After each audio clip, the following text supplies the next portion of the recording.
رسول اللہ صلی اللہ علیہ وسلم نے فرمایا جمعہ کے دن اور جمعے کی رات کو کثرت سے مجھ پر درود پڑا کرو، بس جو آدمی مجھ پر ایک دفعہ درود بھیجے گا اللہ اس پر 10 رحمتیں نازل کرے گا۔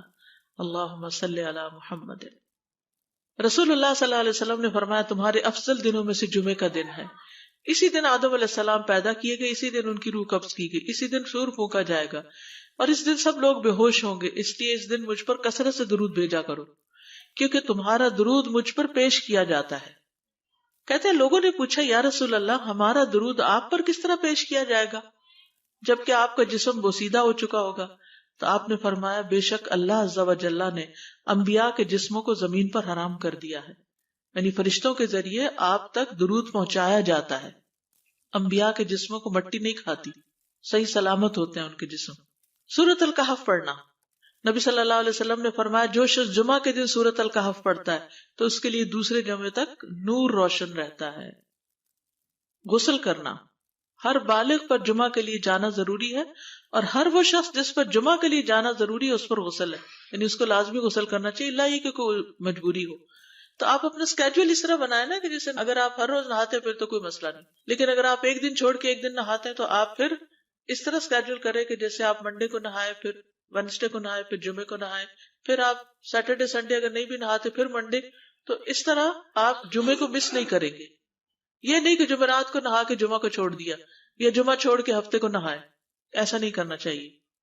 علماء نے غسل کے حکم کے بارے میں اختلاف کیا، بعض تو کہتے ہیں یہ واجب ہے یعنی فرض کے درجے میں ہے، اور جمہور علماء یہ کہتے ہیں کہ مستحب ہے، پسندیدہ ہے، افضل عمل ہے۔ حدیث میں آتا ہے جس نے جمعے کے دن وضو کیا اس نے اچھا کیا اور جس نے غسل کیا تو یہ افضل ہے۔ صفائی میں مبالغہ ہوتی ہے نا، ویکلی صفائی آپ کو کرنی ہوتی ہے، یعنی جیسے ناخن وغیرہ کاٹتے ہیں یا پھر اپنے زائد بال وغیرہ اتارتے ہیں، تو یہ سب چیزیں اگر جمعے کے دن ہو تو زیادہ بہتر ہے۔ نبی صلی اللہ علیہ وسلم نے فرمایا جو شخص جمعے کے دن اچھی طرح غسل کرے، اچھی طرح سنوار کر وضو کرے، اپنے بہترین لباس میں سے پہنے، یعنی جمعے کے دن باقی دنوں کی نسبت اچھا لباس پہنے، اللہ نے اس کی قسمت میں گھر والوں کی جو خوشبو لکھی ہو وہ لگا لے، یعنی گھر میں جو بھی خوشبو ہے، پھر جمعہ پڑھنے آئے تو لغو کام نہ کرے، دو آدمیوں کے درمیان جدائی نہ کرے، یعنی دو لوگ بیٹھے ان کے بیچ میں گھس کے بیٹھ جائے۔ اس جمعے اور دوسرے جمعے کے درمیان کے پورے ہفتے کے گناہ معاف کر دیے جاتے ہیں۔ پھر مسواک کرنا، جمعے کی سنتیں بتاتے ہوئے آپ نے فرمایا اور تم پر مسواک کرنا لازم ہے۔ اچھا لباس پہننا، نبی صلی اللہ علیہ وسلم نے فرمایا اگر ممکن ہو تو جمعہ کے لیے اپنے کام کاج کے کپڑوں کے علاوہ 2 کپڑے اور بنا رکھنے میں کیا حرج ہے، اسپیشل ڈریس رکھے جو جمعے کو ہی پہن لے۔ خوشبو لگانا، یعنی خوشبو لگائے، حدیث میں آتا ہے چاہے وہ عورت کی خوشبو سے ہو، یعنی آپ کی اپنی نہیں، بیوی کی خوشبو پڑی ہو وہی لگا لو، لیکن لگاؤ۔ تیل لگانا، جو شخص جمعہ کے دن غسل کرے اور جس قدر ممکن ہو پاکیزگی حاصل کرے اور اپنے تیل میں سے تیل لگائے یا اپنے گھر کی خوشبو میں سے خوشبو لگائے، پھر نکلے کہ 2 آدمیوں کے درمیان تفریق نہ کرے، جتنی مقدرہ نماز پڑھ لے، اور جب امام بات کرے تو خاموش رہے، اس جمعے سے لے کر دوسرے جمعے تک اس کے گناہ بخش دیے جاتے ہیں۔ جمعہ کا وقت، سورج ڈھلتے ہی جمعہ پڑھنا، سورج ڈھلتے ہی جمعہ پڑھنا، اول وقت جمعہ پڑھنا، بہت لیٹ نہیں کرنا چاہیے۔ ایاس بن سلمہ بن عقبہ اپنے والد سے روایت کرتے ہیں، انہوں نے کہا کہ ہم رسول اللہ صلی اللہ علیہ وسلم کے ساتھ جمعے کی نماز پڑھ کر واپس لوٹتے تھے تو دیواروں کا سایہ اتنا نہیں ہوتا تھا کہ ان سے اپنے آپ کو سایہ مہیا کیا جا سکے، یعنی ابھی سورج بہت تھوڑا ڈھلا ہوتا تھا۔ ہاں، گرمی کی شدت میں تاخیر کی اجازت ہے۔ مسجد میں داخلہ، مسجد کی طرف جلدی نکلنا، تحیت المسجد ادا کرنا۔ عمر بن دینار کہتے ہیں انہوں نے جابر رضی اللہ عنہ کو کہتے ہوئے سنا کہ ایک شخص جمعہ کے دن مسجد میں داخل ہوا اس حال میں کہ نبی صلی اللہ علیہ وسلم خطبہ دے رہے تھے، تو آپ نے فرمایا کیا تم نے نماز پڑھی؟ اس نے کہا نہیں، تو آپ نے فرمایا کھڑے ہو 2 رکعتیں پڑھو۔ اب یہ بڑا اہم مسئلہ ہے، مسجد میں داخل ہو چاہے خطبہ ہو رہا ہو 2 رکعت پڑھے بغیر نہ بیٹھو، ٹھیک ہے؟ اور یہ کیا ہے؟ دراصل تحیت المسجد، یہ جمعے کی سنتیں نہیں ہیں، یہ کیا ہے؟ تحیت المسجد ہے، اور مختصر پڑھی جائیں، یعنی امام جب خطبہ دے رہا ہو تو چاہیے کہ 2 رکعتیں پڑھے اور دونوں میں اختصار کرے۔ نماز سے قبل ہلکا بنانے کی ممانعت، مثلا آپ جلدی چلے گئے تو یہ نہیں کہ ایک گروپ بنا کے آپس میں گپ شپ شروع کر دیں، نہیں، سیدھے ہی لائنوں میں بیٹھیے۔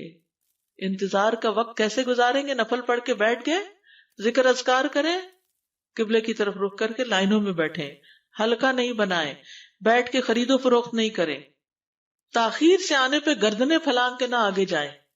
رسول اللہ صلی اللہ علیہ وسلم نے فرمایا ٹیک لگا کے مت کھاؤ، یہ عام ایک ادب بتایا، یعنی اس طرح ٹیک لگا کے نہیں کھاؤ، کھانے کے وقت سیدھے ہو جاؤ۔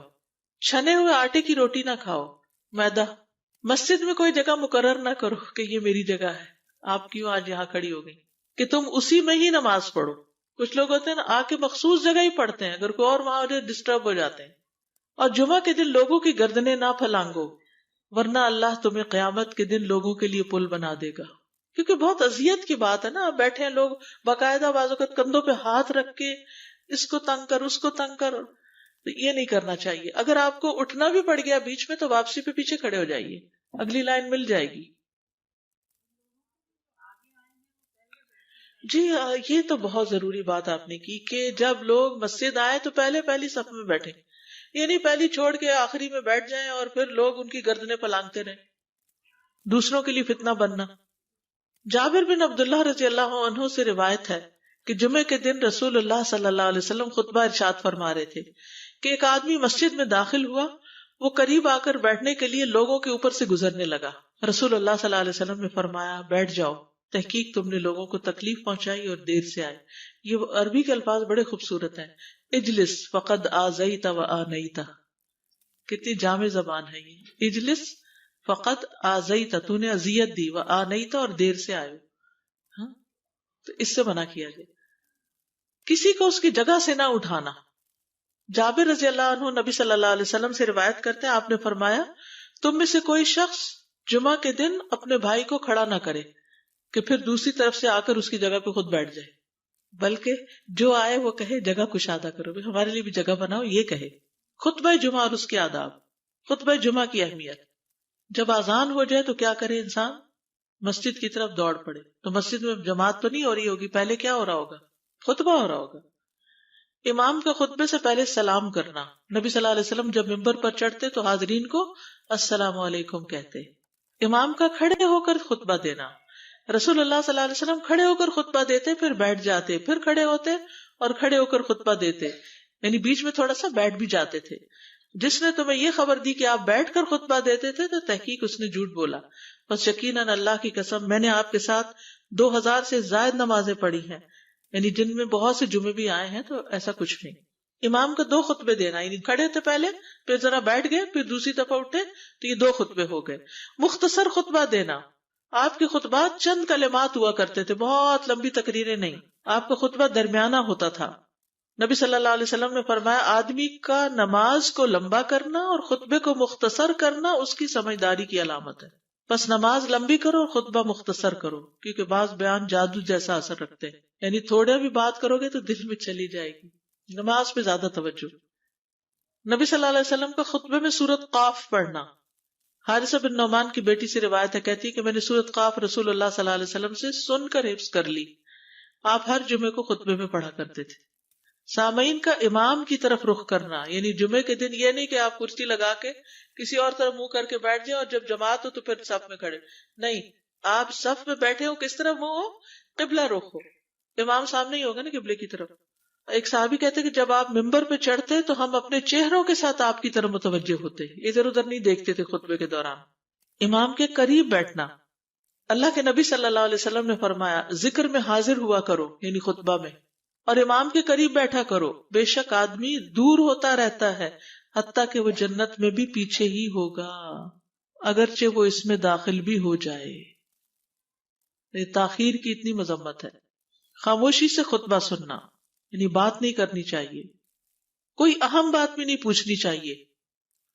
ابن مسعود سے روایت ہے کہ انہوں نے ابی ابن کعب سے قرآن کی کسی آیت کے بارے میں سوال کیا جبکہ اللہ کے نبی خطبہ دے رہے تھے، تو انہوں نے اعراض کیا اور کوئی جواب نہ دیا۔ پھر جب آپ نے نماز پڑھائی تو ابی کہنے لگے تمہارا جمعہ ہی نہیں ہوا۔ تو ابن مسعود نے رسول اللہ صلی اللہ علیہ وسلم سے پوچھا تو آپ نے فرمایا ابی نے سچ کہا، کوئی بات کرنے کی اجازت نہیں، یہ کہنے کی بھی کہ چپ ہو جاؤ یہ بھی اجازت نہیں۔ عبداللہ بن مسعود کہتے کہ جب امام جمعہ کے لیے آ گیا پھر تمہارا اپنے ساتھی سے یہ کہنا کہ خاموش رہو لغویت کے لیے کافی ہے، یہ بھی لغو بات ہے۔ کوئی لغو حرکت نہ کرنا، کنکریوں سے نہ کھیلنا، فون سے نہیں کھیلنا، میسجز چیک نہیں کرنا، انگلیوں میں انگلیاں ڈال کے پٹاخے نہیں بجانا، گوٹ مار کے نہیں بیٹھنا. گوٹ مار کے کیسے بیٹھتے ہیں؟ گھٹنے اوپر کر کے اور یوں ایسے گھٹنوں کے گرد ہاتھ ڈال کے. کئی دفعہ ایسے نظر آتا ہے کہ خطبے میں لوگ اس طرح بیٹھے ہوتے ہیں کیونکہ پتہ نہیں ہے. یعنی آپ چوکڑی مار سکتے ہیں. آپ سب سے افضل پوزیشن تو یہ ہے کہ جیسے نماز کے اتحیات میں ہم بیٹھتے ہیں، لیکن کچھ لوگ اس طرح بیٹھ نہیں سکتے، چلے کرسی میں بیٹھ جائیں. اگر کرسی نہیں ہے، نیچے بیٹھے ہیں، تو چوکڑی مار کے بیٹھ جائیں، مگر ٹانگیں اس طرح پیٹ کے ساتھ لگا کے گھٹنوں پہ ہاتھ کو بل دے کے اس طرح نہیں بیٹھے. اگر مجبوری ہے تو وہ اور بات ہے، لیکن یہ کہ بلا وجہ نہیں کرنا چاہیے کیونکہ ادب کے خلاف ہے. اونگ آنے پر جگہ بدلنا. نبی صلی اللہ علیہ وسلم نے فرمایا اگر جمعہ کے دن کسی کو مسجد میں اونگ آنے لگے تو اپنی اس جگہ کو دوسری جگہ سے بدل لے. کہ بعض اوقات ایسا ہوتا ہے نا، خطبے کے وقت بڑی سکینت ہوتی ہے اور آخری خطبہ تو آپ نیند میں ہی سنتے ہیں. نماز جمعہ کی رکعت 2 رکعت ہے فرض بس. جمعہ کی نماز 2 رکعتیں ہیں اور ان دونوں میں قرات ہوتی ہے. نبی صلی اللہ علیہ وسلم جمعے میں سبح اسم ربک الاعلی اور هل اتاک حدیث الغاشیہ پڑھتے. کبھی جمعہ اور عید کٹھے ہو جاتے تب بھی دونوں نمازوں میں یہی سورت پڑھتے تھے. ٹھیک ہے. اسی طرح صبح کی نماز میں جمعے کے دن الف لام میم التنزیل اور هل اتى علی الانسان کی قرات کرتے اور نماز جمعہ میں سورۃ الجمعہ اور منافقین کی تلاوت کرتے. یعنی یہ بھی ملتا ہے. فرض کے بعد 2 رکعت پڑھنا. عبداللہ بن عمر سے روایت ہے انہوں نے رسول اللہ صلی اللہ علیہ وسلم کی نفل نماز کو بیان کیا اور کہا کہ آپ جمعے کے بعد کوئی نفل نماز نہیں پڑھتے تھے حتیٰ کہ واپس تشریف لے جاتے پھر اپنے گھر میں 2 رکعت پڑھتے تھے. اب جو لوگ گھر نہیں جاتے تو پھر وہیں پر وہ پڑھ لیتے ہیں، ورنہ آپ صلی اللہ علیہ وسلم اپنی سنتیں وغیرہ گھر میں پڑھتے تھے. اور اسی طرح 4 بھی پڑھی جا سکتی، 2 بھی ہیں 4 بھی ہیں. آپ صلی اللہ علیہ وسلم نے فرمایا جب تم میں سے کوئی جمعہ پڑھ چکے تو اس کے بعد 4 رکعتیں پڑھے. یہ آپ کا حکم ہے. تو جب آپ کا 2 چیزیں ہوتی ہیں سمجھنے کے لیے، ایک آپ کا فعل ہوتا ہے اور ایک آپ کا حکم ہوتا ہے. تو ہمارے لیے کیا ہے جو آپ کا حکم ہو. جمعے کے بعد کوئی اور نماز پڑھنے سے پہلے گفتگو کرنا، یعنی سنت پڑھنے سے پہلے گفتگو کرنا. اسما بن مالک سے مرفوعاً روایت ہے کہ جب تم میں سے کوئی آدمی جمعہ کی نماز پڑھے تو اس کے بعد اس وقت تک کوئی نماز ادا نہ کرے جب تک کسی سے کلام نہ کرے یا اس جگہ سے نکل نہ جائے. پہلے منع تھا، اب کوئی نہ کوئی بات کر لینی چاہیے. نہیں سمجھ آئی؟ یعنی جمعہ پڑھ لیا آپ نے اور پھر کسی سے آپ سلام دعا کر لیں، اس کے بعد سنت پڑھیں یا نفل جو بھی. ٹھیک ہے. اور گھر جانا ہے تو گھر جا کے پڑھیں، اور اگر گھر نہیں جانا، کام پہ جانا ہے تو ادھر ہی پڑھ کے چلے جائیں. کتنا پیارا ہے ہمارا دین کہ اتنا لمبا بھی چپ کا روزہ نہیں رکھوایا. بالکل. عاصم سے روایت ہے، وہ ابو قلابہ سے نقل کرتے ہیں میں نے ان کے ساتھ جمعہ کی نماز پڑھی. جب میں نے اپنی نماز پوری کر لی انہوں نے میرے ہاتھ کو پکڑا اور میری جگہ پر کھڑے ہوئے اور مجھے اپنی جگہ پہ کھڑا کیا. وہ جو ہم چینج کرتے ہیں نا جگہ، وہ اس کی بات ہو رہی ہے. یعنی جمعے کے بعد کوئی اور نماز پڑھنے سے پہلے بات بھی کر لینا، جگہ بھی تبدیل کرنا. لیکن اگر کچھ لوگ پہلے سے ہی آپ کی سنتیں شروع کر چکے اور کوئی چینج کرنے والا نہیں تو پھر پڑھ لیجئے. یعنی یہ مستحب اعمال ہے، ان میں ایسا نہیں کہ کوئی گناہ لازم ہو جائے گا، لیکن افضل یہ ہے، افضل سے اجر زیادہ ہو جاتا ہے. جمعہ کے دیگر احکام. 1 رکعت پانے پر بھی جمعہ ادا ہو جاتا ہے. یعنی اگر کسی کو رش مل گیا، پارکنگ نہیں ملی اور 1 رکعت میں بھی پہنچ گیا تو جمعہ ہو گیا. امام سے دعا کا کہنا. انس کہتے ہیں کہ ایک سال نبی صلی اللہ علیہ وسلم کے عہد میں لوگ قحط میں مبتلا ہوئے. جمعہ کے دن میں نبی صلی اللہ علیہ وسلم کے خطبہ پڑھنے کے دوران میں ایک اعرابی کھڑا ہو گیا. کہا یا رسول اللہ، مال تباہ ہو گئے، بچے بھوکے مرنے لگے، اس لیے آپ اللہ سے ہمارے حق میں دعا کیجیے. آپ نے اپنے دونوں ہاتھ اٹھائے. اس وقت آسمان پر بادل کا ایک ٹکڑا بھی نہیں تھا. قسم اس ذات کی جس کے ہاتھ میں میری جان، آپ نے ہاتھ اٹھائے بھی نہیں تھے کہ پہاڑوں کی طرح بادل کے بڑے بڑے ٹکڑے امڑ آئے. یہ معجزہ ہے آپ کا، آپ کی دعا قبول ہو گئی. پھر آپ ممبر سے ابھی اترے نہیں تھے کہ میں نے آپ کی داڑھی پر بارش کے قطروں کو ٹپکتے ہوئے دیکھا. اس دن خوب بارش ہوئی.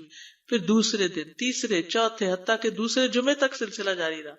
دوسرے جمعے وہی عرابی یا کوئی اور کھڑا ہو گیا اور کہا یا رسول اللہ، چھتیں گر گئی، مال ڈوب گیا، اس لیے آپ ہمارے لیے اللہ سے دعا کیجیے.